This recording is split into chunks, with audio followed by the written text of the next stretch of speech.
Vijay government has had a very narrow save from an almost dictatorial turn. I'm calling it a near miss because of the eventual U-turn. The controversy erupted after the TVK government issued a directive asking schools, colleges, police and district administrations to stop students and youth from participating in protests organized by the likes of Cockroach Janata Party and left parties. A subsequent communication to government arts and science colleges made the instruction even more explicit. Principals were told to coordinate with authorities, prevent students from joining such agitations, and submit action taken reports. That order, however, lasted barely a couple of days. It was an order released on the 17th of August, taken back on the 19th. CJP called the order unconstitutional and irrational, while the BJP backed it, arguing that students should focus on their careers instead of political protests. The DMK, meanwhile, accused TVK of hypocrisy, pointing to the party's strong youth-centric election campaign and its appeal to young voters. And that is where this story gets interesting. Because Vijay's TVK did not merely attract young voters. The youth was central to its enigmatic political win in Tamil Nadu Assembly elections. Axis My India data showed TVK getting around 68% support among first-time voters and 59% among voters aged 20 to 29. Well, from the order to the rollback, politics, hypocrisy, or big lessons. Mr. Prabhu joins us right now. He's a DMK spokesperson. Shekhar Vijay joins us. He's a political analyst. And Pentapati Pullarao, who's a political analyst as well. Thank you very much, all three of you, for joining me at this point. Mr. Shekhar Vijay, and let's just start with you. What does one make out? You know, I mean, a very, very important order. I won't say a very important order, a very controversial order on a very important, sensitive issue. And to think that the TVK government would have come out with something like that. Fair enough that they've retracted it. But in those 3 days, what happened? And eventually the retraction, but the move also stayed. How do you look at this? Sneha, thank you for having me over and good evening to all my fellow panelists. Now, you know, I was reading about the order and reading that the order was retracted also. I guess it's very ironic. The government which was sworn in by the Gen Z, the government which was, supported by Gen Z, the government was putting an order out against them. But I think better sense prevailed. And the ability to course correct is also a sign of leadership somewhere. So I think in politics, Sneha, the ability to course correct is also a sign of maturity. I would question the original directive, but I wouldn't use a withdrawn order to declare that the entire, TVK government is anti-democratic. The fact that they course-corrected, the fact that they tried to make a change in 3 days and they made it possible, I think better sense prevailed. They also understood what they're doing is wrong and they wanted to course-correct it. See, young people cannot be protected from politics, but they have to be prepared for politics. So the answer is not to tell people, not to tell students which protests they should or shouldn't attend. The answer is to give young people or the young generation enough political awareness to hear every ideology, every question, every party, and then make their own decision. And I think that's the blueprint for our constitution. That's a blueprint for democracy. They can question, they can argue, they can agree to disagree to agree, and that can happen. But it's also important to understand that your voice has to be heard, and that's the true element of democracy. That's a true element of what we are really looking at in terms of what the constitution also says. So I think the CJP government, yes, they did make a mistake in terms of the original order, but they retracted it quickly. And I think that's equally important because how you course correct is also very important in leadership. And they did just that. You know, Shekhar Vijay, before I go to the others, I also want to ask you this. What do you think happened? Was this a bureaucratic error? Was this inexperience at play?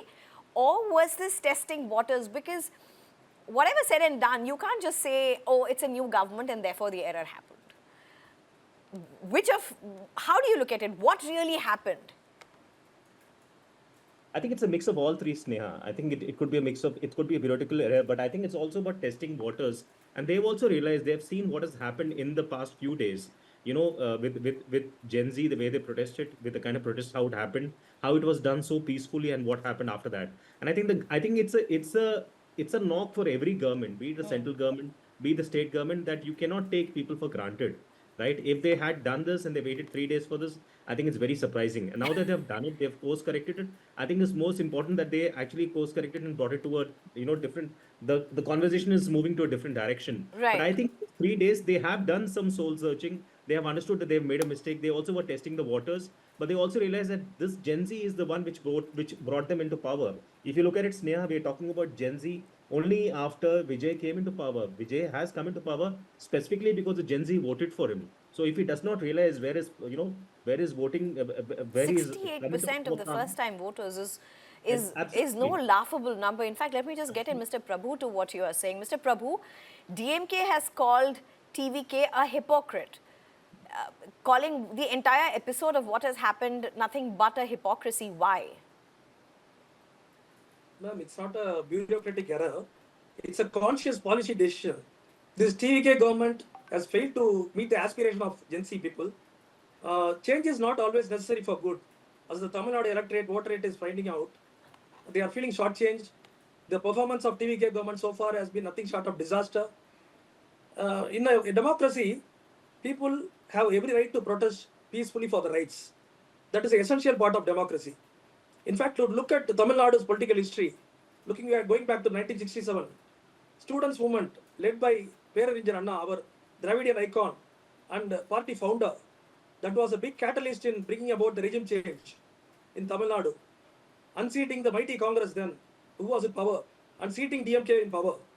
But today, in Tamil Nadu, the terms dissent, protest, and I'll go to the extent of saying merely voicing the opinion on the livelihood issues, on day-to-day public issues that are allergic to TVK government. They want to suppress people's voice Why are you saying that? What makes you say that? because they are following in the footprints of their political masters in Delhi, BJP. What's TV making you say that?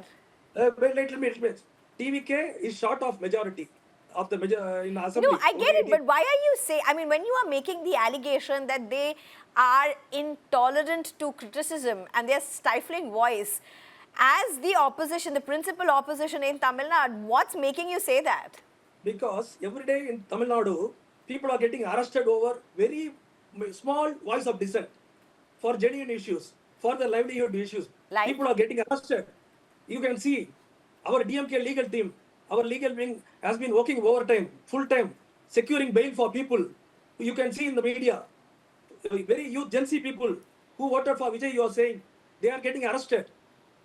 Whom are you talking about? You're talking about the YouTuber. YouTuber, there are a lot of people you can see in the media. Like No, if you're talking about Udaynidhi and YouTuber, there's the other side to it as well. Is this a new government testing waters? Is this a government trying to understand what direction to take? Why I'm asking you this is because it's interesting. BJP, that has been at the forefront of many protests for that matter, including black flag protests and I don't know what all protests, they have gone to say, oh yes, there must not be any protests. Students are supposed to be studying. Why join political protests? Yeah, I think, both our friends have spoken on various political angles. The main thing is, I think, the administration, such orders are initiated usually by the bureaucracy, and they are judged, assessed by the political leadership, and then passed. It is a very important order.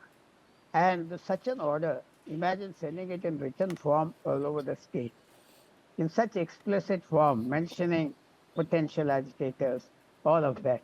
And it is not even a confidential document. Yes, earlier governments issue such orders, but they would be confidential documents. Here, it seems to me that the Vijay government has still not got control of the bureaucracy, or they're not able to manage it. How could such an order be issued at all? It is anti-democratic anyway. And if you want to concentrate only on law and order, they should have been amended suitably. That peaceful protests are allowed, but violence will not be tolerated, blah, blah, etc. So therefore, it is two things. What was the education minister doing at such an order? And secondly, what was the department doing? How did they issue such an order? Was it the Home Ministry which started this note, or the Chief Minister's office, or the Education Ministry? Obviously, there was some discussion at some level, but the seriousness of such an outcome was never assessed. So this gives one to wonder when you take orders, there is much thought going into it or not. For example, I believe an order was issued giving every MLA a new car, 75,000 rupees, this unheard of. There was no much discussion. There was no debate about it. Nobody asked, is this correct for a state to spend every month crores of rupees, endless amounts? Therefore, I would say that the government is failing to carefully judge issues, not for the short term, for the long term. And it is definitely still not got used to the fact that it is a government and it is not a political party trying to get into government. This is a very serious lapse, and it shows the lack of judgment or a very bad decision-making process. How can such an order get out without, thinking of all the pros and cons? Even I don't think the BJP government in Delhi has given any such orders in writing anywhere, as far as I know. So this is a serious lapse, and it should be debated within themselves. Why Right. they did such a thing? Who initiated it? Who is the advisor? Where is this going?